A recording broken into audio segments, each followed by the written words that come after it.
Assalamualaikum warahmatullahi wabarakatuh. Kembali lagi dengan saya Aditya Purwandari Karina, CGP Angkatan 9 dari SMA Negeri 1 Kebumen.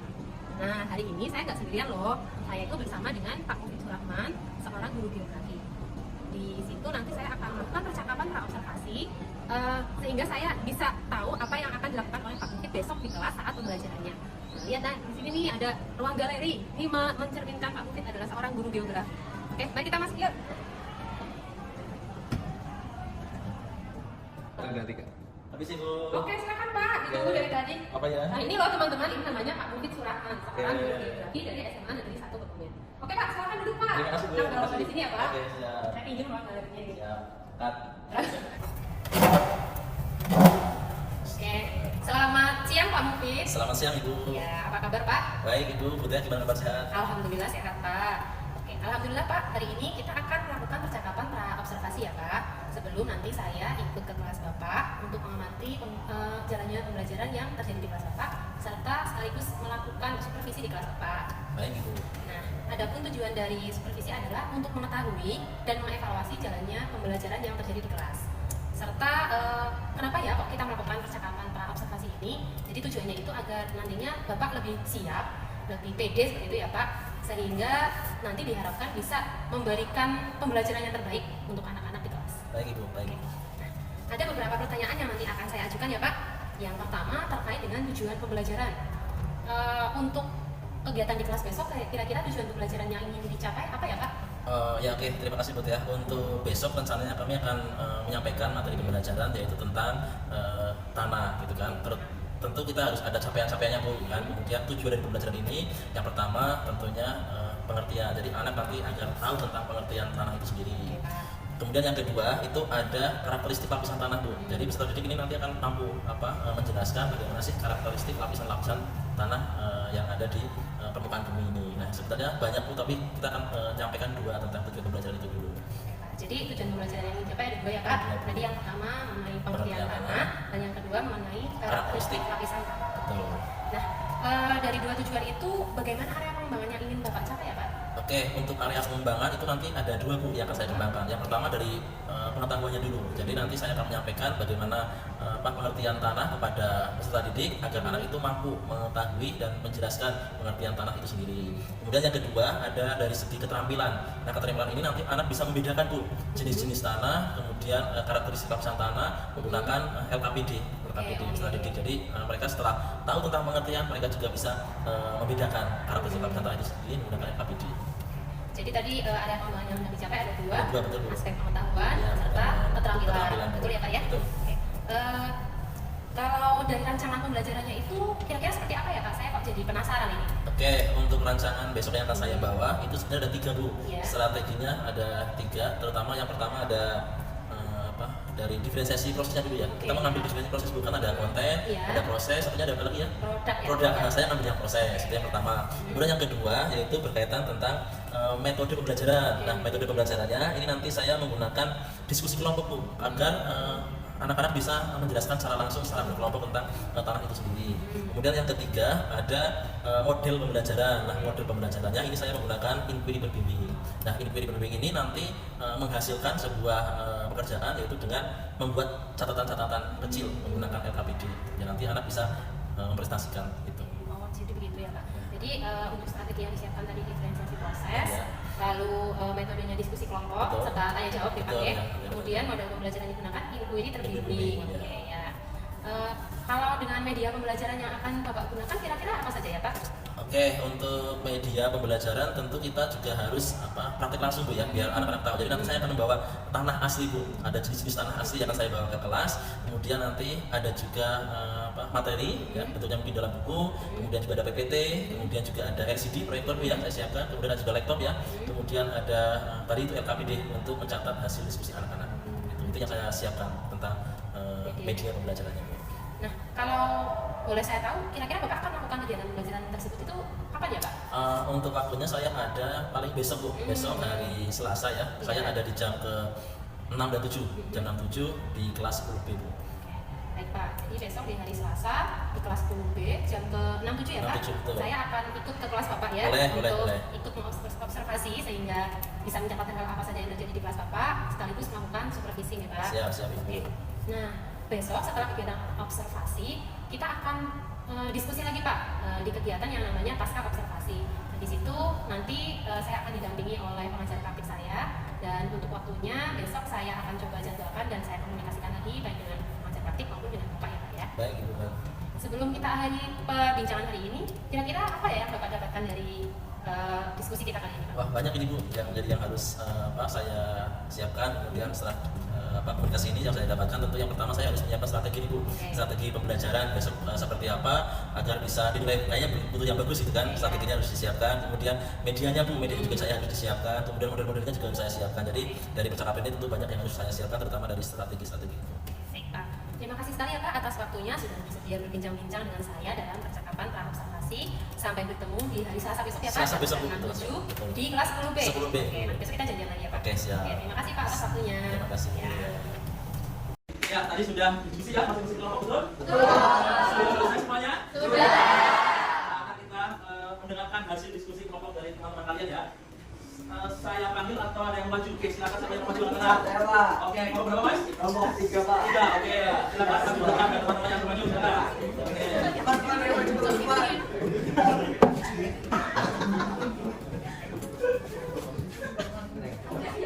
Ya, silakan ya presentasinya.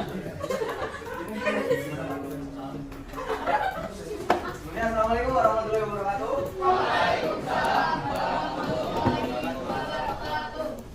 Jadi sebelum perkenalkan diri, saya Ali Mas Saputra 7. Kemudian ada Mas. Saya Muhammad Sinrepan angka 25. Saya Muhammad Ali Mas Saputra nomor absen 23. Saya Lukas Sudarman, nomor absen 14. Ya, berdirinya kami di sini akan menjelaskan seputar tanah dari hasil eksplorasi kami mencari tanah dan menggali tanah ke persekitaran rumah sekalian. Di sini kami berhasil menemukan 2 jenis tanah teman-teman. Jadi tanah yang pertama ini tanah yang biasa digunakan untuk membuat bata dan gendeng yang berasal dari tanah sawah. Tepatnya di mana Mas Irfan, lokasinya di mana? Jadi sawah. Sawah di perumahan Taman Daun Indah BLR. Kemudian ini saya mendapatkan tanah merah di depan rumah. Ini bukan tanah kuburan atau miskin saja ya. Ini tanah asli. Dua tanah ini teman-teman mengandung tingkat kesuburan yang berbeda tentunya. Kemudian dari jenis tanah ini masuk dalam tanah humus. Yang dimaksud tanah humus adalah tanah yang memiliki kesuburan dan tempat tanaman itu tanah akarnya bisa masuk ini. Dan penjelasan dari Pak Mubin tadi teman-teman. Luar biasa sekali. Jadi di dalam tanah ini, kalau menurut pendapat saya pribadi, tanah merah ini lebih subur daripada tanah yang didapatkan dari sawah. Karena tanah sawah adalah tanah olahan. Setelah digunakan untuk tanaman, diolah kembali, diberikan pupuk organik dan kimiawi, ketambah bahannya, kemudian diolah kembali, yang tentunya akan menurunkan kesuburan dari tanah sawah itu sendiri. Ini penjelasan tanah yang pertama. Kemudian untuk tanah merah yang kedua, ini tanah yang kesuburannya masih insya Allah terjaga, karena dari depan rumah yang jarang ini tanaman bisa tumbuh, bahkan tanaman-tanaman yang masih bisa tumbuh dan ditumbuhi berbagai macam tanaman bisa lewat tanah ini. Tanah ini juga biasa digunakan untuk menanam tumbuhan-tumbuhan hias seperti bunga-bunga dan lain-lain, dan biasa diperjualbelikan dengan harga 25.000 per kantong, ukuran 12,5 kilo. Ini penjelasan tanah ini. Bagaimana teman-teman, cukup? Apakah ada yang ingin ditambahkan atau ditanyakan? Oke, cukup. Berikan tepuk tangan buat teman-teman tadi. Assalamualaikum warahmatullahi wabarakatuh. Waalaikumsalam warahmatullahi wabarakatuh. Selamat siang, salam sejahtera untuk kita semua. Yang saya banggakan kelas 10B ya. Pada pagi hari ini alhamdulillah kita bisa bertemu lagi di pembelajaran seperti biasa, yaitu di Mapel Geografi. Nah, sebelum masuk ke pembelajaran, kita tanya dulu, ada hari ini yang pusing? Ada yang pura-pura pusing? Kemudian ada yang sakit? Ada yang pura-pura sakit? Ada yang mau pulang? Oke. Ada yang mau apa? Ke kantin? Tidak ada ya. Oke. Sebelum pembelajaran hari ini, saya absen dulu ya. Gimana kabar kalian semuanya?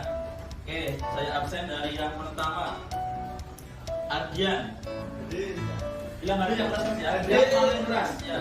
Yang kedua, Afifah, Aisyah, Amelia, Arbella, Ariel, Dafa, Devi, Elika, Evaldo, Farhan, Farda.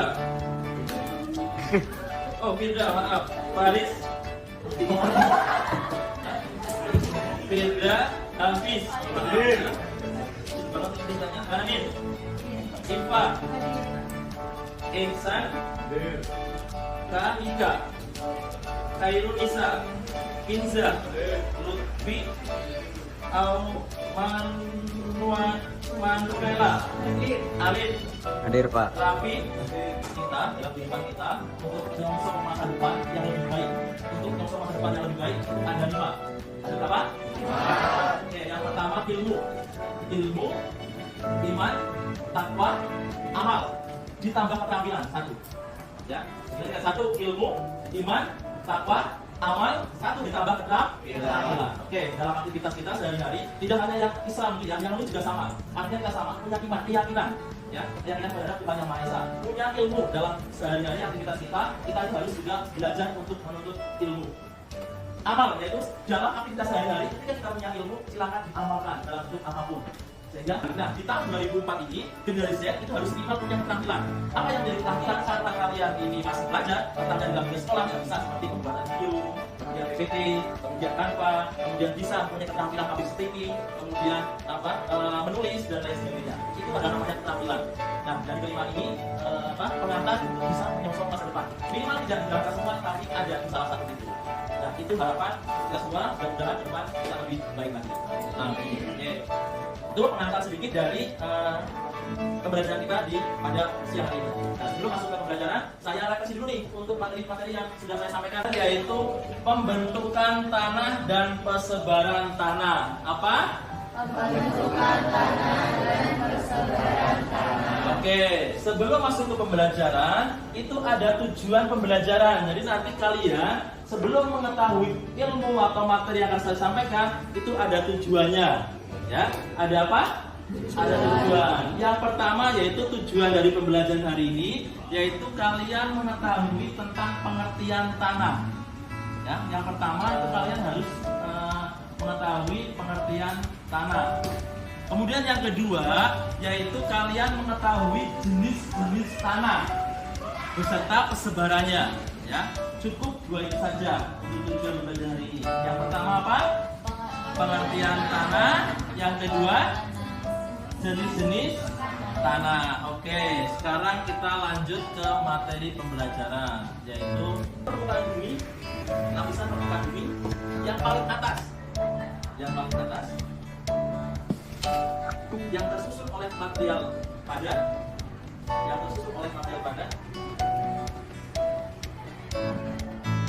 seperti organisme apa? Kemudian cairan, gas, dan lain-lain. Titik. Ya, oke, itu pengertian tanah. Sebelum masuk ke dalam lagi, kalian sudah membawa tanah yang kemarin saya sampaikan? Ya, oke. Nah, dari yang kalian bawa itu, tanah-tanah itu jadi yang berada di lapisan bumi paling atas, betul ya? Nah, jadi tanah itu berada di lapisan bumi yang paling atas. Nah, yang tersusun oleh material-material. Apa saja material untuk tanah? Itu ada material dari organisme. Organisme itu termasuk seperti tumbuh-tumbuhan, ataupun batang, ataupun nanti yang sudah mengendap. Ya, yang sudah mengendap jutaan ataupun ratusan bahkan jutaan tahun yang lalu sehingga membentuk yang namanya tanah. Itu dari organisme. Kemudian bawah lagi ada cairan seperti yang hari ini hujan, betul ya? Ya, hujan itu air hujan saat disimpan itu juga bisa proses untuk pembentukan tanah. Ya, kemudian ada gas juga dalam artian seperti udara atau gas-gas yang lain yang meresap dan mengendap sehingga menjadi proses pembentukan tanah. Yang ini beberapa material-material dalam pembentukan tanah. Paham sampai sini? Paham ya? Oke, saya ulangi lagi.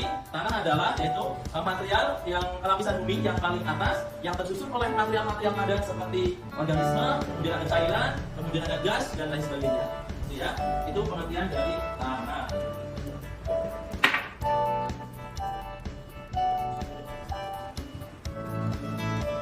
Nah, ini pengertian tanah. Oke, sekarang faktor-faktor pembentukan tanah. Jadi tanah ini juga ada faktor dalam pembentukannya. Ya. Ada 5 faktor pembentuk tanah. Ada berapa? 5. Oke. Yang pertama itu adalah iklim. Apa? Iklim. Bisa sambil ditulis poin-poin penting yang harus disampaikan. Oke. Yang pertama adalah iklim. Kemudian yang kedua ada organisme. Tadi saya sampaikan ada organisme. Kemudian yang ketiga ada bahan hidup. Kemudian yang keempat ada topografi. Yang keenam ada yang kelima ada waktu. Itu 5 faktor pembentukan tanah. Saya bahas satu-satu. Yang pertama iklim. Jadi proses pembentukan tanah itu ada iklim yang mempengaruhi. Saya contohkan, misal iklim yang ada di atau cuaca yang ada di pinggir pantai dengan cuaca yang ada di pegunungan itu berbeda dan itu mempengaruhi faktor proses pembentukan tanahnya. Kalau di dataran rendah biasanya faktornya itu panas, ya biasanya susah untuk ditanami karena kesuburannya pun lebih sedikit.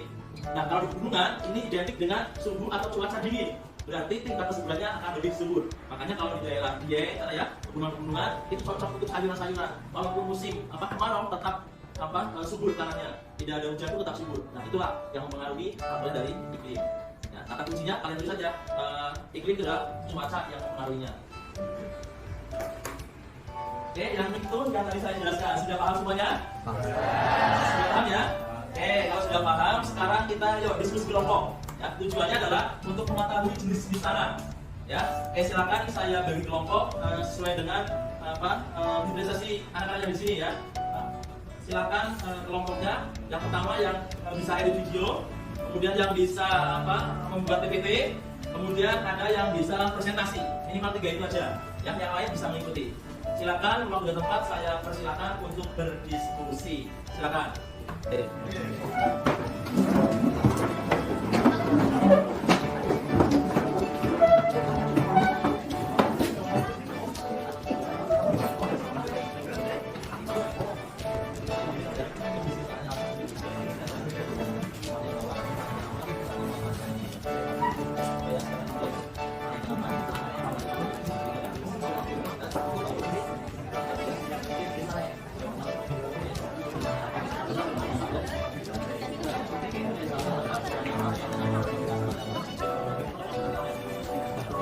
Bertanya dulu Bapak, silakan.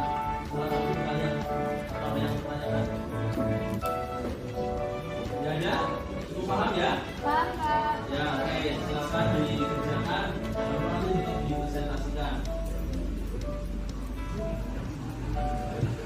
Paham ya banyak, nanti kita bahas itu.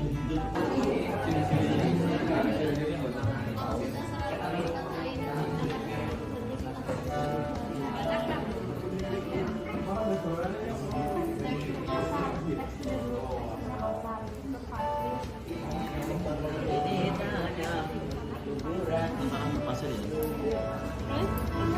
Ya.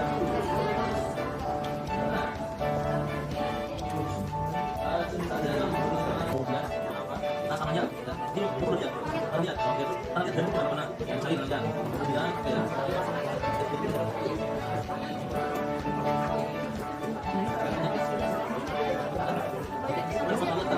Untuk lapisan tanah. Jadi tanah kalau digali ke dalam ini seperti ini. Yang paling atas ya, yang paling atas itu tanah horizontal ya. Itu lapisan bumi yang paling atas. Ya. Tanah ini tanah yang biasanya terbentuk karena organik. Ya, ada jenis pengendapan, ada daun, kemudian batang, kemudian air dan sebagainya. Mengendap di paling atas yang warna hijau itu adalah lapisan tanah yang paling atas. Ya, tadi sudah diskusi ya, masing-masing kelompok betul? Betul. Sudah selesai semuanya? Sudah. Nah, kita mendengarkan hasil diskusi kelompok dari teman-teman kalian ya. Saya panggil atau ada yang maju? Oke, silakan siapa yang maju anak-anak. Oke, kelompok berapa mas? Kelompok 3 Pak. 3, oke. Silakan maju depan teman-teman yang maju, silakan. Oke.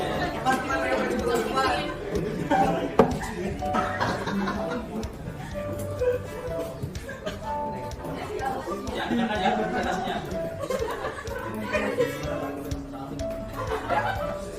Ya, assalamualaikum warahmatullahi wabarakatuh. Waalaikumsalam. Sebelumnya saya perkenalkan diri, saya Ali Mansur Studio. Kemudian ada Mas. Saya Muhammad Irfan akan 25. Saya Muhammad Irfan akan 23. Saya Ustaz Darahman, nama saya 16. Ya, berdirinya kami di sini akan menjelaskan seputar tanah dari hasil eksplorasi kami mencari tanah dan menggali tanah ke persekitaran rumah sekalian. Di sini kami berhasil menemukan 2 jenis tanah, teman-teman. Jadi tanah yang pertama ini tanah yang biasa digunakan untuk membuat bata dan dinding yang berasal dari tanah sawah. Tepatnya di mana? Mas Irfan, lokasinya di mana? Di sawah. Sama di perumahan Taman Daun Indah PTN. Kemudian ini saya mendapatkan tanah merah di depan rumah. Ini bukan tanah ini tanah asli. Dua tanah ini mengandung tingkat kesuburan yang berbeda.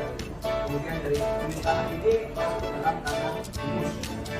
Jadi maksud ini adalah tanah yang memiliki kesuburan dan tanaman berasal dari pamit dan dari jadi di dalam tanah ini kalau menurut pendapat di tanah merah ini yang tidak menjadi sawah karena tanah sawah adalah tanah olahan setelah digunakan untuk tanaman yang menunjukkan kesuburan dari tanah sawah. Jadi untuk tanah merah kedua ini tanah yang kesuburannya masih sama terjaga karena dari depan rumah yang jarang mungkin tanaman bisa tumbuh karena tanaman yang masih bisa tumbuh dan ditumbuhi berbagai macam tanaman bisa lewat tanah ini. Tanah ini juga biasa digunakan untuk menanam tumbuhan-tumbuhan hias seperti bunga-bunga dan lain-lain dan biasa dijual-belikan sampai 25.000 per kantong ukuran 12 kilo.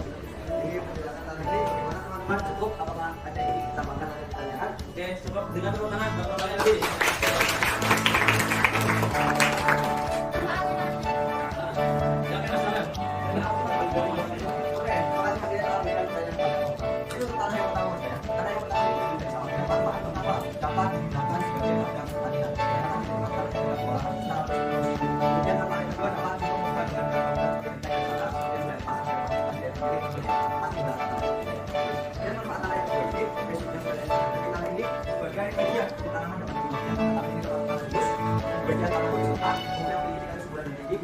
Dan jangan gunakan untuk media tanaman-tanaman hias dan perkambang biakan tanaman-tanaman. Mungkin itu penjelasannya bagaimana saya cukup ya. Mas, ya oke, terima kasih. Sudah cukup ya? Yang kayak berapa buat Bapak Liga yang berapa? Assalamualaikum warahmatullahi wabarakatuh.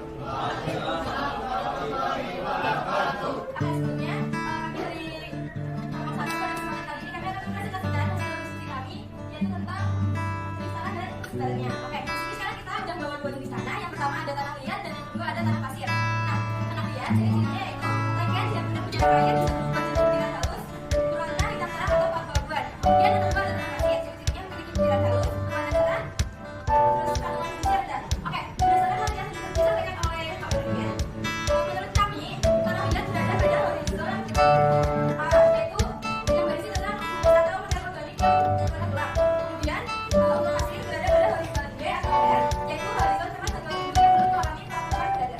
Teman-teman ada mau menanyakan? Oke, silakan. Terima kasih apa presentasi kelompok 1. Mungkin ada yang menanyakan dari kelompok lain, silakan. Kita akan sampaikan.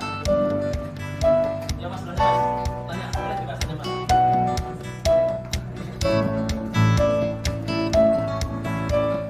Oke, silakan.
Yang kedua, yang ketiga, yang keempat, yang kelima.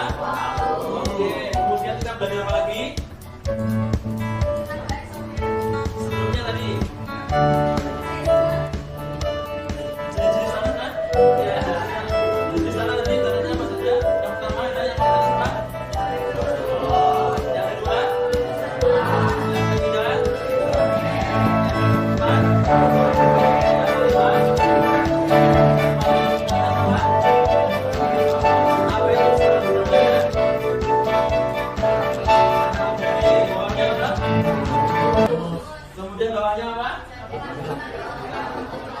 lagi apa?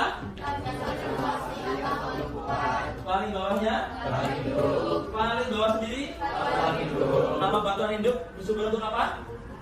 Sumber air. Nah itu ya untuk pembelajaran hari ini kita sudah belajar yang pertama tentang pengertian, kemudian ada faktor pembentuk tanah, kemudian ada jenis-jenis tanah ataupun struktur tanah itu sendiri. Oke, itu saja untuk evaluasinya. Sekarang saya ingin refleksi dulu sebelum menutup pembelajaran kita. Nanti akan saya tanya dulu coba siapa yang bisa menjelaskan pengertian tanah? Silakan angkat tangan. Atau Mas Ali silakan. Pengertian tanah. Ya Pak, dulu pengertian tanah adalah lapisan permukaan bumi yang paling atas yang disusun oleh material padat seperti organisme dan lain-lain. Oke, ya terima kasih Mas. Kemudian selanjutnya Mbak, faktor pembentukan tanah apa saja?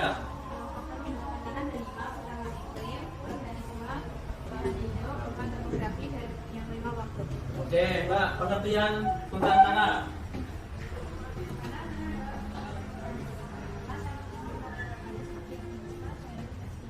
Oke, belakangnya faktor pembentuk tanah.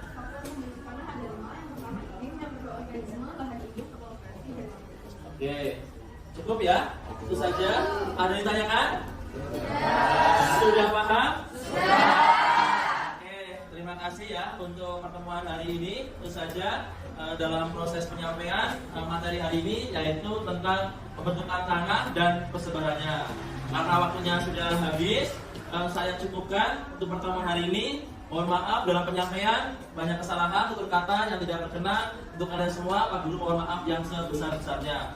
Saya akhiri. Assalamualaikum warahmatullahi wabarakatuh. Waalaikumsalam warahmatullahi wabarakatuh.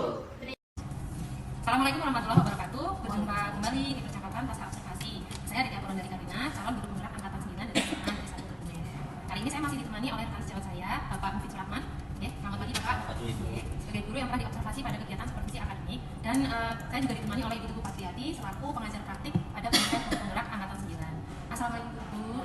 Assalamualaikum Pak Mufid. Bagaimana kabarnya Bapak Ibu sekalian hari ini? Baik Ibu. Baik, pada percakapan pasca observasi ini saya akan memberikan pertanyaan-pertanyaan kepada Bapak Mufid nantinya ya Pak, terkait dengan jalannya kegiatan observasi kelas yang telah kita lakukan dengan tujuan untuk mengevaluasi sejauh mana pembelajaran yang sudah Bapak lakukan. Siap ya Pak ya? Insya Allah Bu, siap. Kita curhat aja. Kalau boleh tahu Pak Mufid, bagaimana perasaan Bapak setelah dilakukannya proses observasi kemarin Pak? Oke, terima kasih pertanyaannya Bu ya. Pasca observasi alhamdulillah saya sangat senang Bu ya di observasi, kemudian saya juga optimis, punya rasa optimis Bu karena sudah diobservasi. Ada hal yang menarik setelah atau ketika pas observasi Bu. Yang pertama, saya jadi harus menyiapkan banyak media, kemudian materi-materi pembelajaran, model pembelajaran, kemudian model-model materi semuanya harus saya persiapkan supaya apa? Agar kita itu ketika masuk kelas kita tidak bingung Bu. Jadi harus apa yang disiapkan, harus apa yang harus disampaikan kepada anak. Nah itu dia tidak bingung. Nah dengan adanya itu saya pertama sangat senang sekali. Yang kedua sangat membantu sekali Bu, terutama dalam proses pembelajaran. Kemudian yang ketiga optimis Bu. Ya, dengan adanya ini saya jadi lebih semangat dalam pembelajarannya. Jadi kita sudah tahu tuh apa yang harus dipersiapkan. Karena kan biasanya itu kalau kita masuk kelas biasanya kalau tidak ada observasi biasanya kita tidak maksimal. Tapi dengan adanya observasi ini jadi lebih maksimal karena banyak sekali persiapannya. Baik Pak, nanti yang saya tambah Bapak jadi lebih maksimal ya persiapannya, baik dalam modelnya, medianya dan lain-lain, lalu lebih optimis nanti akan jalan seperti apa, persiapannya seperti apa, seperti itu ya Pak.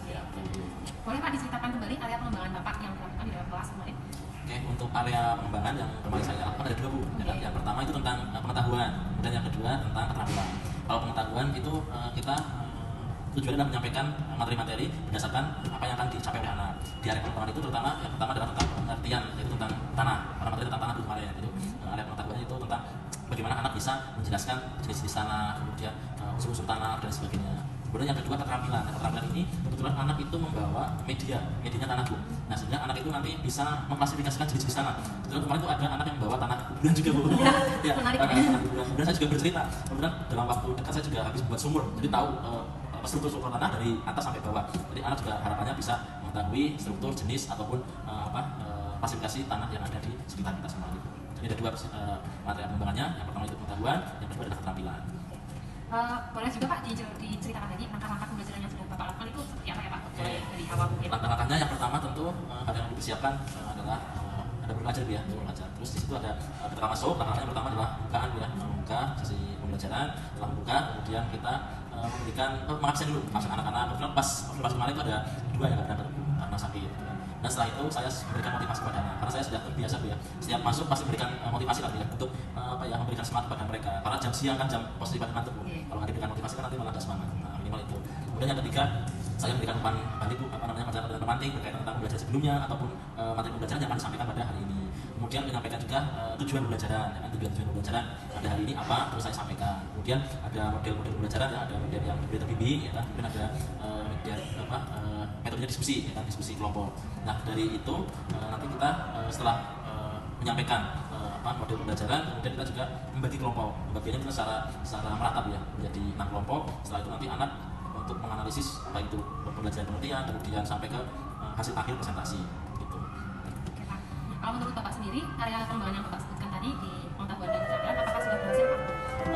Sebenarnya sudah berhasil Bu, cuma ada beberapa yang harus kita tingkatkan atau kita insight ya. Yang pertama yaitu dari segi minat belajar anak Bu, karena ternyata ketika posisi kelompok ada beberapa anak yang minat belajar itu kurang, mungkin karena dia tidak suka dengan diskusi kelompok, kemudian dia tidak memperhatikan dalam proses pembelajaran berkelompok, kemudian juga ada anak juga mungkin jumlah kelompoknya terlalu besar.